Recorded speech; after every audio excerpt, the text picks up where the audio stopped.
Netflix पर bodies नाम की एक नई सीरीज आई है जिसमें टोटल एपिसोड है 8 और हर एपिसोड की लेंथ 1 घंटे की है। ये एक लिमिटेड सीरीज है, मतलब कि सीजन 1 की कहानी को सीजन 1 में ही खत्म कर दिया गया है। आपके सारे सवालों के जवाब आपको इसी सीजन में देखने मिल जाएंगे। इसका सीजन 2 नहीं आएगा।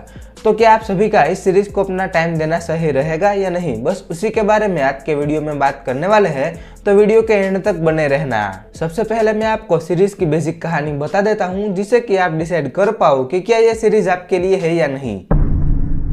सीरीज की कहानी 4 अलग अलग टाइमलाइन की है जिसमें 4 अलग अलग डिटेक्टिव है, मतलब कि एक 1890 की टाइमलाइन में है, दूसरा 1941 की टाइमलाइन में है, तीसरा 2023 यानी कि करंट टाइमलाइन में है और चौथा 2051 यानी कि फ्यूचर की टाइमलाइन में है। तो अब इन चारों डिटेक्टिव को एक ही आदमी के मर्डर केस को सोल्व करना होता है, मतलब कि जिस आदमी का मर्डर हुआ होता है वो आदमी चारों टाइमलाइन में मौजूद होता है। तो आखिर एक ही बंदा चारों टाइमलाइन में कैसे है, ये चारों टाइमलाइन आपस में कनेक्टेड है या नहीं, और वो सभी डिटेक्टिव अपने केस को कैसे सोल्व करते हैं, ये जानने के लिए आपको ये सीरीज देखनी होगी। अब 2 पॉजिटिव और 2 नेगेटिव के बाद आप डिसाइड करो कि क्या ये सीरीज आपको देखनी है या नहीं।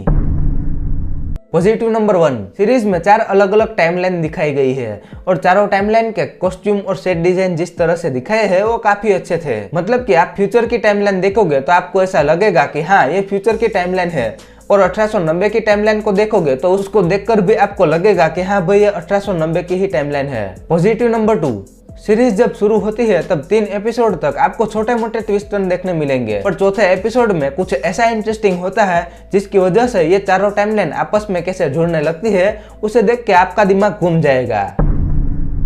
नेगेटिव नंबर 1, सीरीज की पेसिंग काफी स्लो है, तो अगर आपको स्लो पेसिंग से प्रॉब्लम है तो ये सीरीज आपको बोरिंग लगेगी। नेगेटिव नंबर 2, सीरीज की कहानी प्रिडिक्टेबल है। अगर आपने इस जॉनरा पे बहुत कुछ देख रखा है, आप प्रो ऑडियंस हो, तो आपको ये सीरीज उतनी कुछ खास पसंद नहीं आएगी। ओवरऑल कंक्लूजन की बात करूँ तो इस सीरीज के आपको मिक्स रिव्यू देखने मिलेंगे। कई लोगों को ये सीरीज पसंद आएगी और किसी को नहीं। तो देखो, अगर आपको सीरीज की स्लो पेसिंग से प्रॉब्लम है और आपने इस जॉनरा पे बहुत कुछ देख रखा है तो आप इस सीरीज को स्किप कर सकते हो, या फिर आपको स्लो पेसिंग से कोई प्रॉब्लम नहीं है और आपने इस जॉनरा पे बहुत कुछ नहीं देखा है तो ये सीरीज आपको पसंद आएगी। पेरेंटल गाइडेंस की बात करूँ तो सीरीज में न्यूडिटी है और किसिंग सीन भी है, तो ये सीरीज फैमिली के साथ बैठकर देखने जैसी तो नहीं है। मैं दूंगा सीरीज को 10 में से 7 स्टार।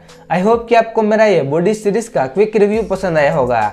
अगर रिव्यू पसंद आया है तो वीडियो को लाइक कर देना और चैनल पर नए हो तो सब्सक्राइब भी कर लेना।